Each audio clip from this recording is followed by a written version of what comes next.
Hi everybody, Dorothy here, Professional Astrologer. Today I'm going to talk to you about the week of April 15th, and that includes the full moon at 29 degrees of Libra, which is on Friday the 19th. All right, so I'm going to fill you in on that, and I'm going to fill you in on everything else that's going on for this week, so don't go anywhere. I'll be right back.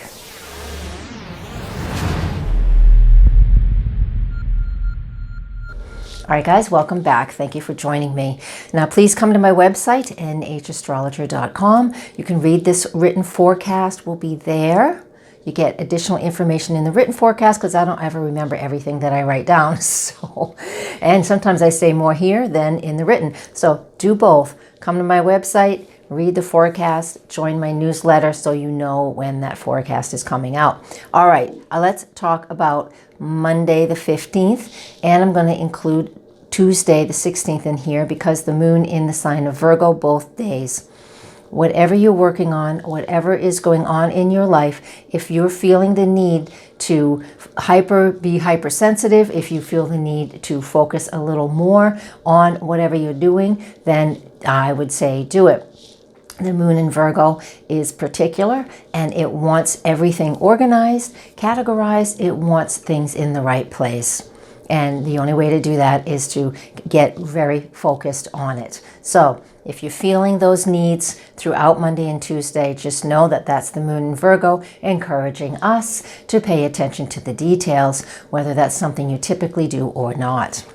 We also have on Monday, Venus is in Pisces still, and that means she's soft and she's romantic and she wants things to be comfortable, no restrictions. But she's making a 90-degree angle to Jupiter in Sagittarius, who's now in retrograde phase. When I see these two connections the way they are, what this means for plain English for you is that be cautious about pulling the wool over your own eyes in regards to a relationship, and be cautious around spending money on the things that you feel are for beautifying your home. You can spend money, but just be a little more diligent and aware. Use that Virgo moon to make sure you really want something that you're going for, especially if you're spending money. With Venus squaring Jupiter, we could overdo it. All right. And that's what can happen with that. That can happen in relationships, and that can happen if we're out spending money that maybe we shouldn't be spending. Maybe we're extending our credit too far. Venus square Jupiter. All right, I want to move on now to Wednesday the 17th. And on the 17th, at that point, early in the morning, if you live on the West Coast, this will be Tuesday night. Wednesday morning on the East Coast, Mercury enters the sign of Aries. He's been in Pisces since February. Things have been cloudy. Things have been unclear. But on the positive note, a lot of people have been getting in touch with their higher self, trusting their intuition, trusting how they feel, and doing the best to go with the flow. That's Mercury in Pisces. But now it's in Aries. This will be in Aries for the next 3 weeks. So Mercury in Aries starts Wednesday the 17th. And that means we are going for what it is that we want. We're going to say what we mean. And we're going to be able to see what it is that we mean. Because it's like the sun is now out and the fog is burnt off. And we have that drive to speak up where we need to speak up and do the things that we need to do. That's what that Mercury moving into the sign of Aries is all about on Wednesday the 17th. Now we also have at 7 in the morning, a little after 7 in the morning, the moon enters the next zodiac sign, which is Libra. And throughout Wednesday and Thursday, that moon in Libra is looking for harmony and for peace, harmony, and balance, as it always is. Of course, the dominant thing that we think about is our love relationships, but remember that we're still seeking harmony and balance within all aspects of our lives. Now, the aspects that the moon makes on these 2 days, Wednesday and Thursday, some are easy, some are difficult, because it is showing us where we need balance and where we have it. So as we move through those 2 days, just recognize the fact that if we're going too far, we may be out of balance, and pull back a little bit, all right? Because that moon in Libra, again, is harmonious and really is seeking that above all else. So wherever you're finding that you're out of balance, find a way to at least come back to your own center. Even if you can't find total balance, the best you can do is come back to your center through meditation, through paying attention to your breath, like 5 deep breaths in and out. That helps us to stay centered. And at least if we're centered, then there's still more peace, harmony, and balance. That's what the moon on Wednesday and Thursday is asking us to do. Now, moving on to Friday and the full moon at the final degree of Libra. This is significant. The full moon is at 7:12 a.m. if you're on the East Coast. It's 4:12 a.m. if you're on the West Coast of the U.S. So you'll have to adjust to other time zones wherever you happen to live. Now, this is at the final degree of Libra. When the moon is at the final degree, it does that every couple of days, but it's a full moon. The last full moon we had on March 20th was at 0 Libra. So this is like bookends. They would call it a blue moon if we had 2 full moons in a calendar month.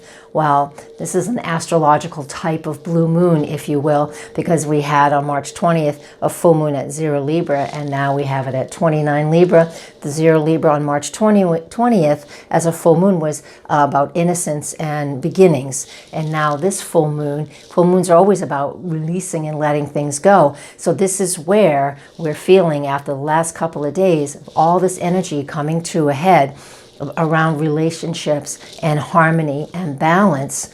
We're feeling the stresses of this. Some of us will be. Full moon is an awareness, so we're able to release and let go. So some people, depending on where Libra is in your chart, some people are really going to be feeling the strength of this. Where am I out of balance? And what do I have to let go and stop hanging on to so hard, so I can find that peace, again, that harmony, that balance in my life? That's what this full moon is all about on Friday the 19th. Let me grab my book again. So I want you to recognize that and really do your best to find that place of peace and harmony. We also have on Friday the 19th, Mercury is conjunct Chiron and in the sign of Aries. So this is, for some people, about speaking up for yourself, having that voice, speaking up where and when you feel you need to. And with the full moon that we've just had earlier in the day, this is definitely an added combination to this full moon. So we're looking at where we're feeling out of balance.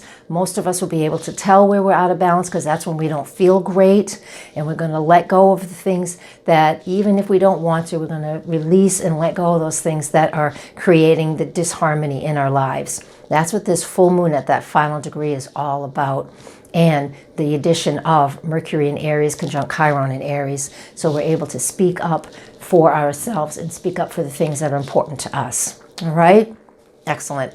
Let's move on to the weekend.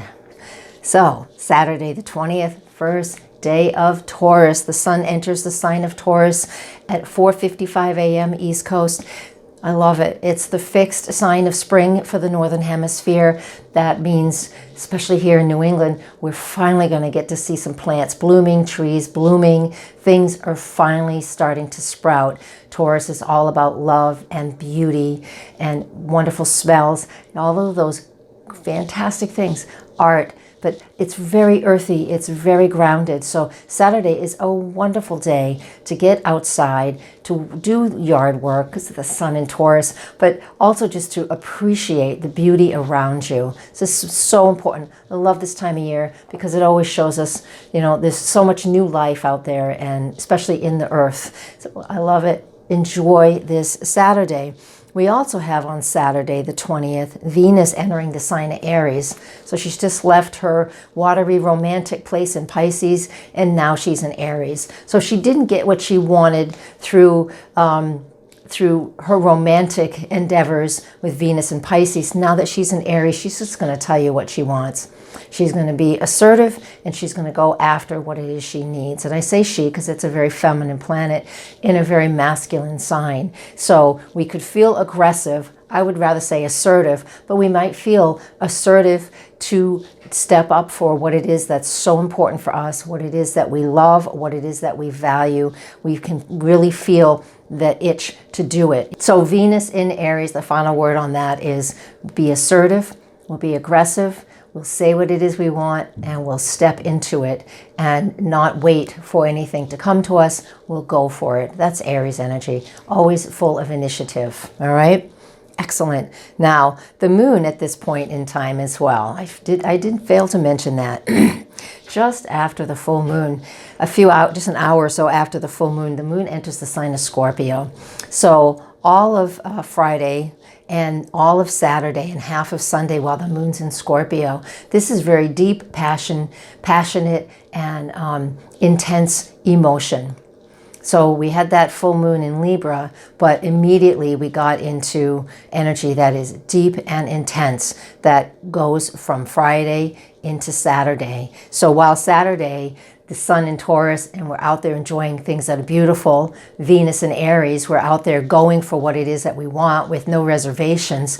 The moon in Scorpio is quietly behind the scenes deciding what it feels passionate about, deciding what it loves, deciding what its emotions are going to be. The moon in Scorpio is an intense place for it because we can feel so much depth to our emotions at this point in time. So some people will feel this heavily, and some people will just wonder why they're always, excuse me, why they're always thinking about somebody, because it is something that brings up our history and our past emotionally. All right, Sunday, it's not September, Sunday, April 21st. Oh my God, I want to get through spring and summer before I put us in September. But on April 21st, the moon enters the sign of Sagittarius. And of course, it is Easter for a lot of people. And when the moon's in Sag, it is a time to play, all right? Play, enjoy, have a good time together. It's a day where a lot of families come together and they have a celebration. This is a perfect lunar energy for just that. We are still in the full moon phase, so that means we're still feeling that lunar energy nice and strong. So get together with those you love, those you care about, and have a fun Sunday. And that is what we have for this week, all right? Okay. Forecast at nhastrologer.com. You can read the written forecast there. Join my newsletter once a month. I pick a person to win a free 15-minute session from the new emails that I get each month. So maybe it'll be you. Thank you very much for watching, and blessings, and namaste. This is my new I'm at Circles of Wisdom. I didn't have time to record this in my office space, so I am in my office space at Circles of Wisdom. Love the Buddhas. I have to bring them home one day. All right, see, that's a Taurus thing, spending money I don't have on something that I want. That's what I mean. That's what I mean. That's Taurus energy is strong like that. All right, guys. Thank you. Bye-bye.